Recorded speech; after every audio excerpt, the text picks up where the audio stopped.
Nagpunta nga kami ng supermarket kanina. Sakto may naisip akong pangbaon ng kapatid. Naku, tsak magugustuhan nyo to. 3 to 4 ingredients lang, sobrang daling gawin. Kaya nga ito, dali-dali na namin binili yung mga kailangan namin.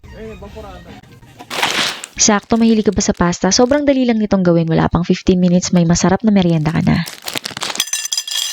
375 grams itong nabili ko. 250 grams lang ang gagamitin ko. Pwede namang ipansahog sa iba pa yung matitira. Cute. Ito yung binili kong pasta dahil wala lang, trip ko lang. Ang cute kasi nila. Pero kaya ang bahala ko anong gusto nyo gamitin. Pwedeng macaroni, penne, rigatoni, at marami pang iba.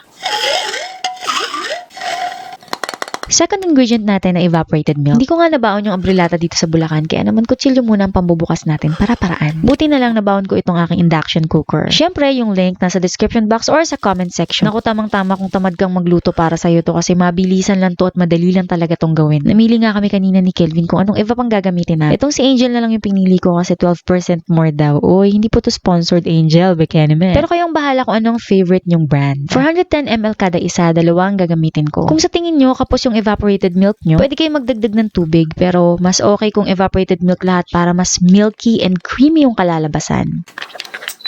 Inilagay ko na yung pasta at ihulog ko na rin yung 2 lata ng evaporated milk. Pagkatapos inilagay ko na dito sa aking induction cooker. Medium high heat, pagkatapos tatakpan ko lang at hayaan kong kumulo. Nasa likod naman ng pakete yung cooking instructions at kung gaano katagal maluluto yung pasta. Pero from time to time, chinecheck ko din na tinahalo to make sure na even at maayos yung pagkakaluto. So, umpisa akala nyo masyadong marami yung liquid or yung gatas na ginamit natin. Pero don't worry, maya-maya lang sisip-sipin niya ng pasta. Halos maubos na nga yung evaporated milk na nilagay ko, kaya chinek ko na rin kung okay na ba yung pagkakaluto ng aking pasta. Check natin if malambot na yung pasta. Malambot na siya. Tingnan natin yung apoy. Ito na nga yung ating pang third ingredient. Cheese whiz yung napili ko kasi medyo may alat na to. And maganda din yung color niya, mas mabibigyan niya ng buhay yung ating pasta. Pwede nyo rin gamitin yung mapaborito niya pang cheese. Siyempre, simutin lang natin mabuti yung pakete para hindi sayang. Haluin mabuti, maya-maya lang i-absorb na ng pasta yung ating mga ingredient. Basically, 3 ingredients lang pwede mo nang magawa yung napakasarap na merienda na to. Etong pang 4th ingredient natin, kung ano man yung mga pampalasa, herbs and spices na gusto nyang ilagay dyan, pwedeng-pwede. Halos paminta na lang yung nilagay ko, konting asin.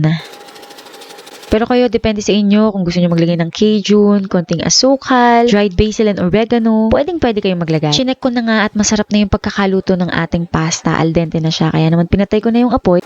Ayan, ang sarap oh. Sinipsip na ng pasta yung sauce. At maya-maya lang, ayan na yung itsura niya. Mas na-absorb pa ng pasta yung sauce na ginawa natin.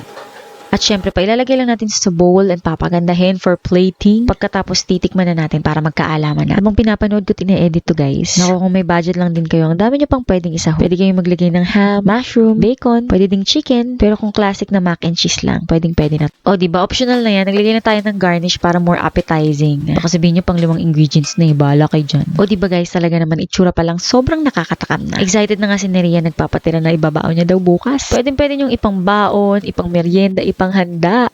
Wala tayong nilagay na pampalapot pero napaka-creamy, milky at tamang-tama lang yung timpla nitong ating 4-ingredient cheesy pasta.